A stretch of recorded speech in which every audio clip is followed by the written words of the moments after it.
Joined now by Kyle Rowland from the Toledo Blade. And Kyle, we just heard from Coach Meyer. I'll ask you the same question. What is the ceiling for this Ohio State team? I guess the national championship. They're as talented as any team in the country. They've got a quarterback who is as good or probably better than any quarterback Urban Meyer's ever had. They have a defense that's pretty solid, obviously has some things to clean up. But clearly the best team in the Big Ten and a team that's kind of rolling along to the college football playoff. After what we saw Saturday in Happy Valley, I think it's clear that Ohio State is the best team in the Big Ten. And when you're in a position like this program is, you're not judging yourself against Indiana's, Minnesota's, Purdue's, with all due respect to Ohio State's next three opponents. You are judging yourself against the Alabamas and the Clemsons, the Georgias, the Oklahomas, and from my perspective, certainly defensively, Ohio State needs to improve if they're going to be in that conversation come December and January with those teams. Yeah, I agree. I think one thing is that we kind of overlook, because we've been so used to the whole defense wins championships and all that. Things are a little different now in 2018. Offenses are going to score points kind of no matter what. Certainly you still need a solid defense, but I don't think Ohio State's red flags are as glaring as you would think. You know, if this was 1995, I think that might be true. But Greg Schiano and Alex Grinch are really, really good. When it comes to the grand, national scale or whatever, I don't think Ohio State's defense is near as bad as people think. Chase Young has stepped up. Basically, the whole defensive line has been fine. I think it's really only kind of the linebackers, and there's some maybe deficiencies at times in the secondary. But yet, we're looking at an Ohio State football program. They've played football for close to 130 years. They had never given up a play 93 yards, yet they've given up two 93-yard scoring plays this season. Yeah, I mean, it's a mind-boggling stat. Yeah. I mean, the two longest plays ever in the history have come this season, another of 80 and a 78-yarder. Clearly, they're prone to the big play. There's a little bit of maybe over-aggression, I guess you could say. But I still just don't think there's a total red flag. Not trying to sound like a homer, but I think they're going to be okay, and they're going to get better as the season goes on.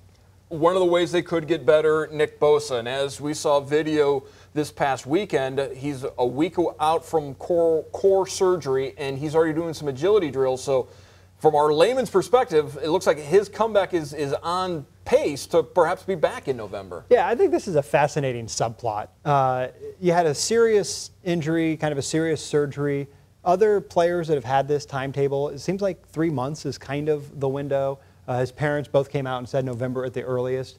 And then you also have the fact that, he's going to be a top 5 draft pick, possibly number 1. Urban Meyer said he wants to come back and said he's, told him that. So I don't know. I think it's going to be, kind of fascinating to see. I would be surprised if he played in the regular season again.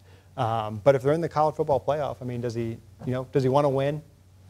Well, we've heard for the last 6-7 years about Mickey Marotti's strength and conditioning program. And leading up to that injury to Nick Bosa, there was a big feature about the strength, the stretches he does to stay in shape. So perhaps, and you look at what happened with Tuff Borland, an Achilles injury that was supposed to take several months to recover, and he was back in a little bit ahead of schedule on that. Maybe there is something to the strength and conditioning program from Ohio State. Yeah, no, I mean, that's a good point. I did think it was interesting. I mean, everyone talked about these stretches that he and his brother do, and then like in the same week they both got hurt.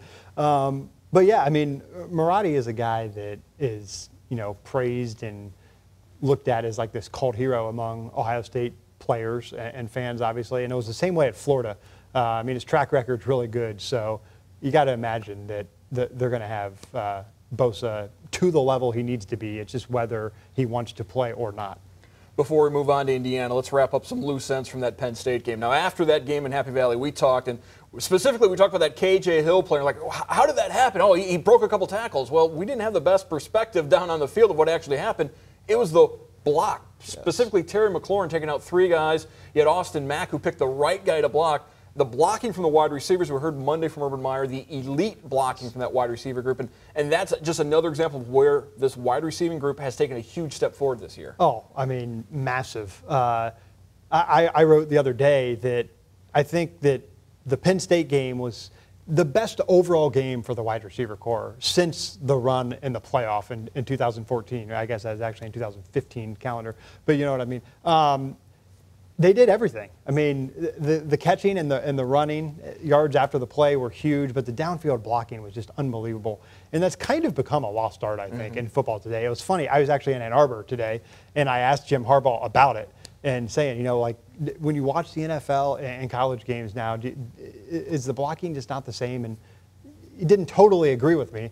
But I think it's something that is hard to teach these days. I don't know if players exactly want to be blocking it. They want to catch the football. They want to score. But Ohio State, I don't know if there's any football programs that emphasize the blocking by the receivers like Urban Meyer does. And he was asked about that on Monday and didn't really have a good answer as to where he came up with this idea that receivers have to block before they can catch the ball. He just kind of went back on an old chestnut. Oh, it's Ohio, tough football. But it's amazing the way he has bred that into that team now. Well, I think it's certainly a Brian Hartline thing. I mean, this is a guy who played at a really high level, was very good in the NFL. Did his fair share of blocking. I mean, he wasn't some all-pro receiver who was just catching balls all the time. He definitely had to do, you know, some of the dirty work or whatever. And even in college, he was just a good fundamental football player. And I really think that's a big part of it. Surprised at all that Dwayne Haskins was named the Big Ten Offensive Player of the Week for the third time, considering what Trace McSorley did at the exact same field as Haskins on Saturday? Yeah, the Big Ten awards this week were a little interesting. Trace McSorley wasn't the Offensive Player of the Week. Drew Chrisman was not the Special Teams Player of the Week. A little confused. I don't know if they just pick names out of a hat or what they did at the Big Ten offices. The tinfoil is saying that Dwayne Haskins in the Big Ten's trying to push Dwayne Haskins for the Heisman Trophy, so if we give him as many accolades as possible, it's going to look better come awards time. Who knows? But it is certainly interesting that here we are, week 6 of the college football season. Ohio State has played 5 times. 6 different times Ohio State's been a Big Ten Player of the Week, either offensive, defense, or freshman of the week. Well, I mean, I guess when you have one of the most talented teams in the country, it's going to happen. But, I mean, I would think Haskins was the only one so far that's really been undeserving. But the number would still be the same if you flipped him out for Chrisman. So. Right. Well, and Chase Young picking up the Defensive Player of the Week as well, co-defensive player with Chase Winovich for Michigan. So Indiana comes into the Horseshoe. There's some shades to what happened a year ago. Ohio State coming off an emotional victory, come-from-behind victory against Penn State, and then they went to Iowa, and we know what happened in Iowa City. So now you've got Indiana coming to town. Indiana, a program that has given Urban Meyer Ohio State teams fits when the game's been in Bloomington. When it's been in Columbus, Ohio State has rolled. And after all, this is an Ohio State-Indiana series. They've played 90 times. Indiana's only won at 12 of those meetings, and the last one came in 1988. Yeah, they haven't won in Ohio Stadium since Ronald Reagan was president. So I don't think they're going to come in this year against this Ohio State team. I'll see your presidential Ohio State-Indiana series trivia and up you one. 4 of those 12 wins came when Roosevelt was president. Teddy Roosevelt was president. They had 2 more when Franklin Roosevelt was president as well. The point being, Ohio State has dominated the series. Yeah, I mean, Indiana is a solid team this year. I mean, I'll give you that. I mean, Peyton Ramsey is a really solid quarterback. I mean, they can definitely get the yards.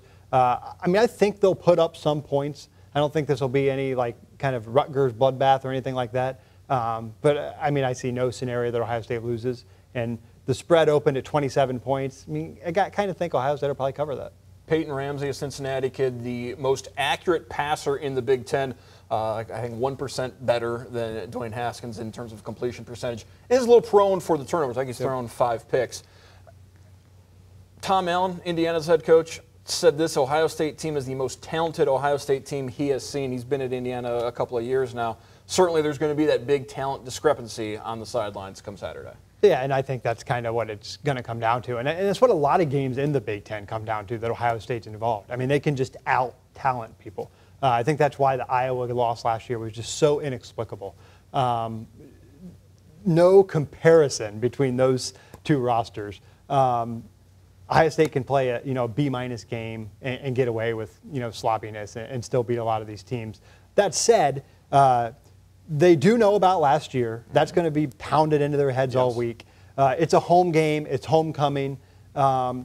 I don't know, a quasi-night game kind of, 4 o'clock. It'll be dark at some point in that game. I think they will come out kind of, raring to go and kind of get out of the gates and get up big early.